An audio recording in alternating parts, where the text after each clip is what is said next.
नमस्कार दोस्तों, पीके coaching centre में आपका हार्दिक स्वागत एवं अभिनंदन है। दोस्तों, किसी भी बड़े चीज़ को शुरू करने के लिए सबसे पहले छोटी छोटी जानकारियां हमें होनी चाहिए। जैसे कि क्लास 10th के हमें अभी विषय पढ़ना है इंग्लिश ग्रामर का, तो उसके लिए हमें सबसे पहले छोटे छोटे वाक्यों को पढ़ना बहुत ही आवश्यक है कि ऑक्सिलरी वर्ब क्या होती हैं। देखिए, हमें पढ़ना क्या है। सबसे पहले हम ऑक्सिलरी वर्ब पढ़ेंगे। ऑक्सिलरी वर्ब के बाद हम टेंस पढ़ेंगे। टेंस के बाद हम लोग एक्टिव पैसिव पढ़ेंगे उसी सेंटेंस का। एक्टिव पैसिव के बाद हम लोग नरेशन पढ़ेंगे और उसके बाद फिर हम पार्ट्स ऑफ स्पीच वगैरह आपको बताते रहेंगे बीच बीच में। Noun, pronoun, verb, adverb, adjective क्या होते हैं, पार्ट्स ऑफ स्पीच के पार्ट सभी आपको बताते रहेंगे। तो सबसे पहले मैंने आपको बताया अभी, किसी भी बड़े काम को करने के लिए सबसे पहले छोटी चीज़ें करनी पड़ती है। जैसे हमें बड़ी सी बड़ी बिल्डिंगों को बनाना होता है तो सबसे पहले हमें अपनी नींव मजबूत करना होता है कि नींव हमारी मजबूत है या नहीं। तो बच्चों, अगर हमारी नींव मजबूत है तो हम बहुत कुछ कर सकते हैं, बहुत कुछ आगे बढ़ सकते हैं। अगर हमारा बेस मजबूत है तो समझ लीजिए कि आप ऊंचाइयों पर जा सकते हैं और बुलंदियों पर जो भी आप निर्धारित किए हो आप उसको हासिल कर सकते हो। आप हमेशा सफलता पा सकते हो। तो देखिए, आज आपकी इंग्लिश ग्रामर की पहली क्लास है। सबसे पहले इसमें हम ऑक्सिलरी वर्ब देखेंगे कि ऑक्सिलरी वर्ब आखिर हैं क्या। जिस प्रकार से एक राजा होता है, जैसे कि आप जानते हैं एक राजा होता है, राजा को अपना साम्राज्य चलाने के लिए सैनिकों की आवश्यकता पड़ती है, सेनापति होते हैं और उसके मंत्री होते हैं। तो उसी प्रकार से इंग्लिश ग्रामर में भी आपको एक लैंग्वेज है यह, और यह अंग्रेजी व्याकरण है, और इसको पढ़ने के लिए हमें जो आवश्यक चीज़ें हैं वह ऑक्सिलरी वर्ब हैं और इन्हीं से हम जानते हैं और इन्हीं से हम टेंसेस में वाक्यों को बनाते हैं। तो आइए देखते हैं ऑक्सिलरी वर्ब क्या होती हैं। जैसे हमने बताया अभी, राजा का भी होता है साम्राज्य, और उसके बाद भी सेनापति होते हैं, सैनिक होते हैं, और उनके भी कर्मचारी होते हैं, तरह तरह के लोग होते हैं। तो उनका कार्य आसानी से हो जाता है। तो आइए देखते हैं, हम लोग भी अंग्रेजी ग्रामर को पढ़ते हैं, इंग्लिश ग्रामर को पढ़ते हैं, और सबसे पहले हम ऑक्सिलरी वर्ब जानते हैं कि ऑक्सिलरी वर्ब क्या होता है। ठीक है दोस्तों। नमस्कार दोस्तों, आइए हम जानते हैं कि ऑक्सिलरी वर्ब क्या होता है, ऑक्सिलरी वर्ब क्या होती हैं। ठीक है, देखिए ऑक्सिलरी वर्ब का मतलब होता है सहायक क्रिया। देखते हैं ऑक्सिलरी वर्ब।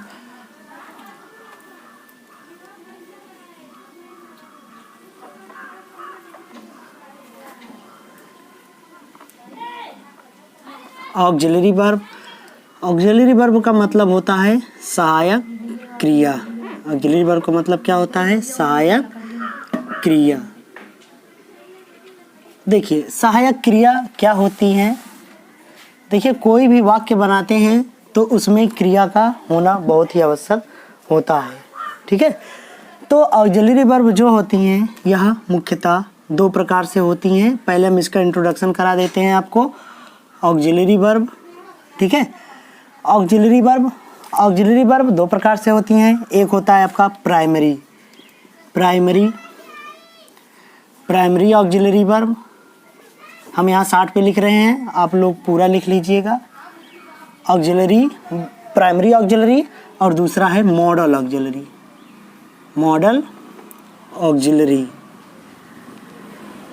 ठीक है, मॉडल ऑक्सिलरी। देखिए, प्राइमरी ऑक्सिलरी के कितने भाग होते हैं। तो सबसे पहले प्राइमरी ऑक्सिलरी जानते हैं कौन कौन से हैं। प्राइमरी ऑक्सिलरी में 3 भाग आते हैं। एक बी के भाग है। बी में आते हैं इज, एम, आर, वाज, वर।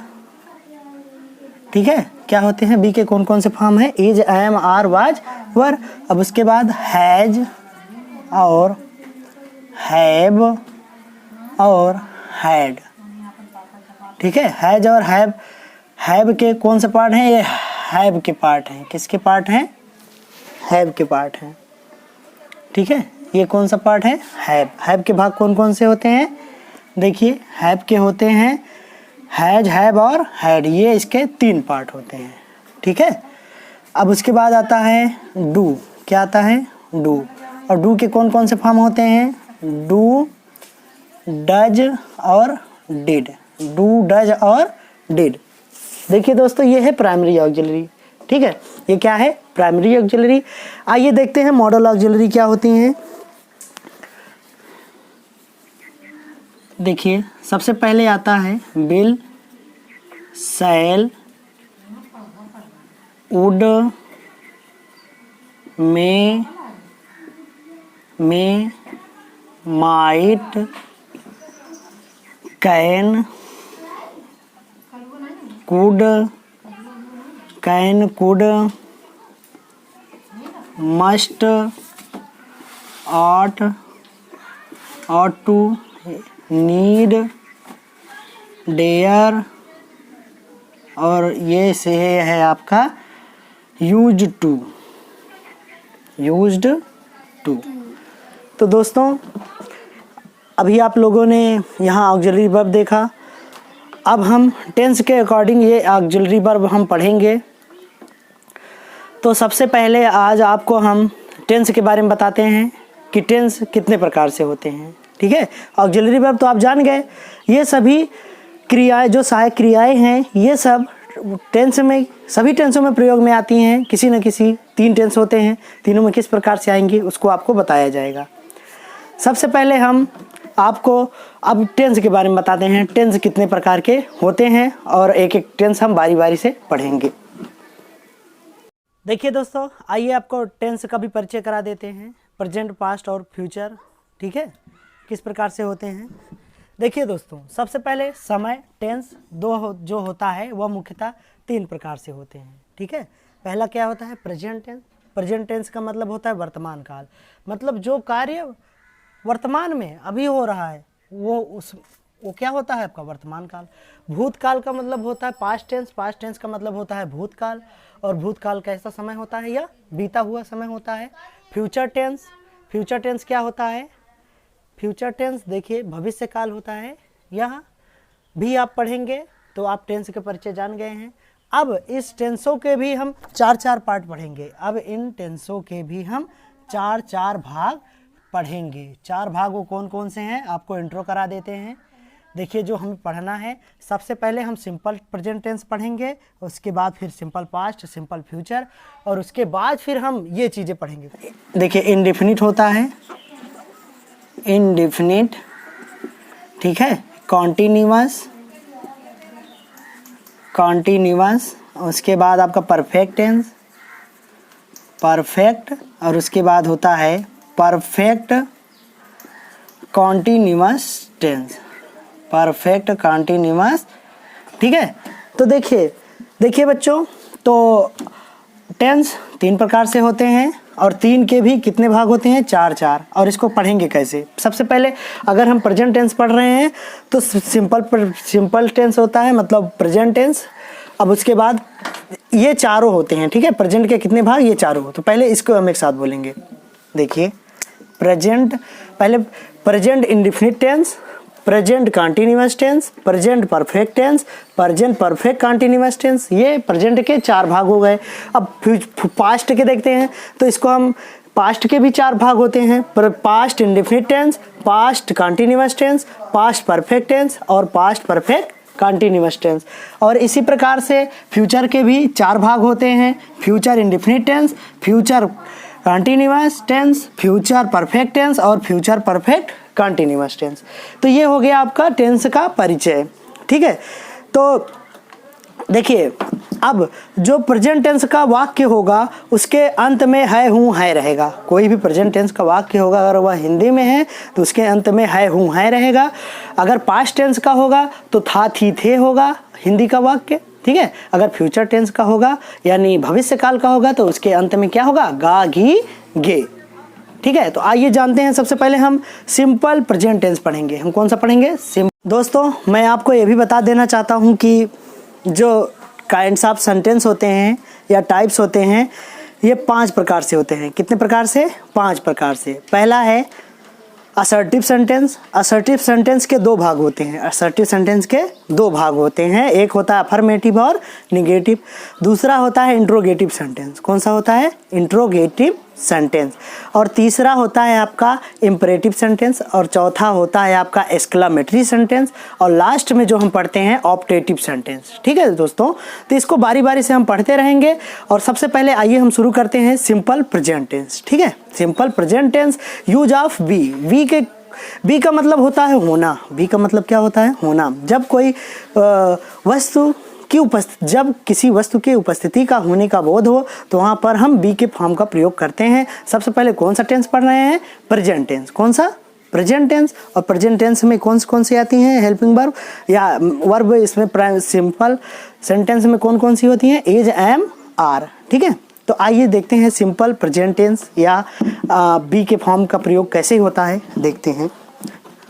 देखिए, हम लोग जो पढ़ रहे हैं how to translate simple present tense, ठीक है, के सेंटेंसों को, वाक्यों को अगर हिंदी में दिया गया है तो उसको हम अंग्रेजी में कैसे कन्वर्ट करेंगे, आइए जानते हैं। पहले हम पढ़ेंगे प्रेजेंट टेंस, वो भी कैसा है? सिंपल है। ठीक है, सिंपल प्रेजेंट टेंस।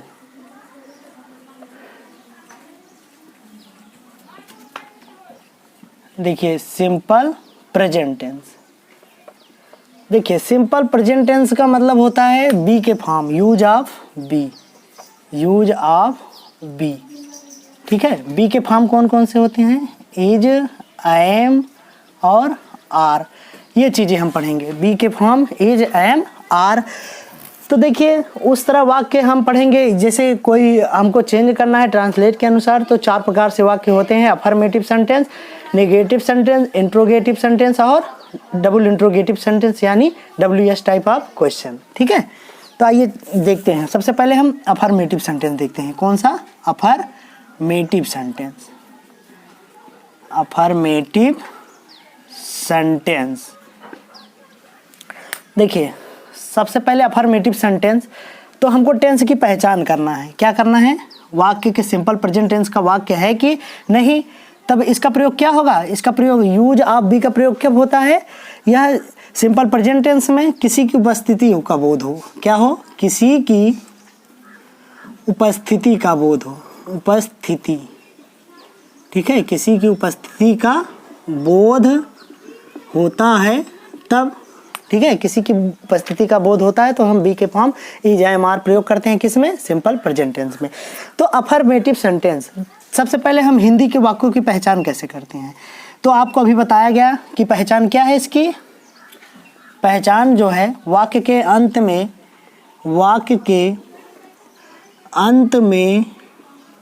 क्या होगा? हैं, हूँ और हैं, है, हूँ और हैं, या हो या हूँ।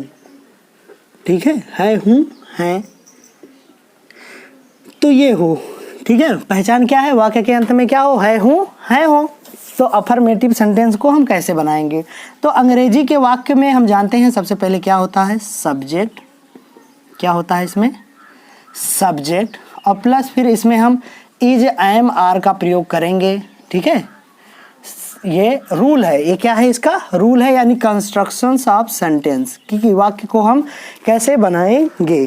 ठीक है, तो देखिए सब्जेक्ट रहता है इज, एम, आर, और प्लस फिर ये ऑब्जेक्ट या कॉम्प्लीमेंट होता है, या कॉम्प्लीमेंट होता है। ठीक है, तो ये क्या हो गया? देखिए इसका मतलब होता है सब्जेक्ट का, इसका मतलब होता है कर्ता। इसका क्या मतलब क्या होता है? कर्ता या उद्देश्य। कर्ता या उद्देश्य, ठीक है, कर्ता या उद्देश्य सब्जेक्ट कहलाता है। और ये क्या है? क्रिया। क्या है? ये क्रिया है। और ये ऑब्जेक्ट क्या है? कर्म। ये क्या है? कर्म। और ये पूरा भाग क्या होता है? कर्म, यानी अदर वर्ड भी हो सकता है। ठीक है, तो इंग्लिश वाक्य को बनाने के लिए सबसे पहले हमको क्या ढूंढना है? सब्जेक्ट। क्या ढूंढना है हमें? सब्जेक्ट ढूंढना है, फिर क्रिया ढूंढना है, और उसके बाद कर्म ढूंढना है। ठीक है बच्चों, समझ गए? तो इसमें हम देखते हैं कि एक एग्जाम्पल लेके चलते हैं। पहले इज, एम, आर यूज का प्रयोग देखिए। इज, इज का प्रयोग, ठीक है, इज का प्रयोग, ठीक है, इज का प्रयोग सिंगुलर सब्जेक्ट के साथ किया जाता है, सिंगुलर सब्जेक्ट के साथ इसका प्रयोग होता है, ठीक है। एम का प्रयोग, एम का प्रयोग, एम का प्रयोग आई के साथ, किसके साथ, आई के साथ, एम का प्रयोग आई के साथ, और आर का प्रयोग बहुवचनकर्ता के साथ, आर का प्रयोग प्लूरल सब्जेक्ट के साथ, किसके साथ, प्लूरल सब्जेक्ट के, प्लूरल सब्जेक्ट के साथ, ठीक है। तो यहाँ पर अगर कर्ता एक वचन में होगा तो इज लगेगा, कर्ता आई होगा, कर्ता आई मतलब मैं शब्द होगा तो आई या एम लगेगा, कर्ता बहुवचन होगा तो यहाँ पर कौन सी क्रिया लगेगी, आर, ठीक है। तो आइए हम एग्जाम्पल लेके समझते हैं। एग्जाम्पल, बच्चों आज हम अफर्मेटिव पढ़ रहे हैं, कल आपको नेगेटिव और फिर इंट्रोगेटिव दोनों साथ में पढ़ाया जाएगा। अभी तुरंत भी पढ़ाते हैं आपको, कल नहीं पढ़ाया जाएगा, आज ही पढ़ाएंगे, अभी तुरंत, ठीक है। तो देखिए एग्जाम्पल जैसे दे दिया गया, वह एक अध्यापक है, वह एक अध्यापक है, वह एक अध्यापक है। सबसे पहले हम आइए जानते हैं कि सब्जेक्ट जो होते हैं सिंगुलर और प्लूरल कौन कौन से होते हैं। तो सिंगुलर, जो सिंगुलर प्रोनाउन होते हैं वो कौन से होते हैं और प्लूरल कौन से होते हैं, ठीक है।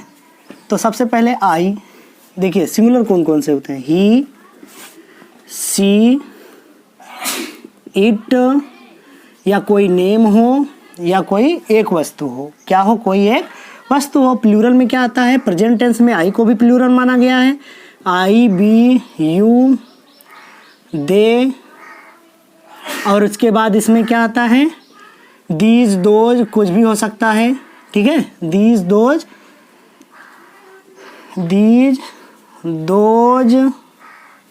ये सभी क्या है, बहुवचन, और इनके सबके साथ कौन सी क्रिया लगेगी, आर लगेगा, कौन सा लगेगा, आर, और इन सभी के साथ क्या लगेगा, इज लगेगा। और आई, देखिए आई पर्टिकुलर है, आई के साथ क्या लगेगा, एम, ठीक है दोस्तों, यहाँ पे समझ गए होंगे। तो आइए देखते हैं कि इसका ट्रांसलेशन कैसे करते हैं। देखिए हिंदी के वाक्य में सबसे पहले क्या होता है, कर्ता, क्या होता है, कर्ता, उसके बाद ये कर्म है, क्या होता है, ये कर्म, और ये क्या है आपका क्रिया, होना भी क्रिया होता है ना, किसी कार्य को करने या होने का बोध होता है तो वो क्या कहलाता है, क्रिया कहलाता है, ठीक है। तो देखिए अंग्रेजी के वाक्यों में हम सबसे पहले क्या पढ़े थे, कर्ता या उद्देश्य पहले रहता है अफर्मेटिव सेंटेंस में, ठीक है, उसके बाद इसमें क्या रहता है, क्रिया, इसमें क्या रहता है, क्रिया, ठीक है, क्रिया रहता है। उसके बाद अंग्रेजी के वाक्यों में लास्ट में क्या होता है, कर्म होता है, ठीक है। तो यहाँ पर हम देखते हैं कि कर्ता, आप देखते हैं कर्ता एक वचन है कि बहुवचन। तो कर्ता क्या है आपका, ही किस में आता है, एक वचन में, किस में आता है, एक वचन में। ही मतलब वह होता है, सी मतलब वह होता है, स्त्रीलिंग के लिए लगता है, ठीक है। ही मतलब ये वह होता है, इसका मतलब वह, ये पुल्लिंग के लिए लगता है, किसी व्यक्ति के लिए, ठीक है। और सी ये वह होता है स्त्रीलिंग के लिए, किसके लिए, स्त्रीलिंग के लिए। और इट जानते ही हो निर्जीव वस्तुओं के लिए प्रयोग होता है, नाम जानते ही है। आई मतलब मैं होता है, बी मतलब हम होता है, यू मतलब यू हो, तुम होता है, दे मतलब वे, दीज माने ए, दोज माने वे होता है, ठीक है।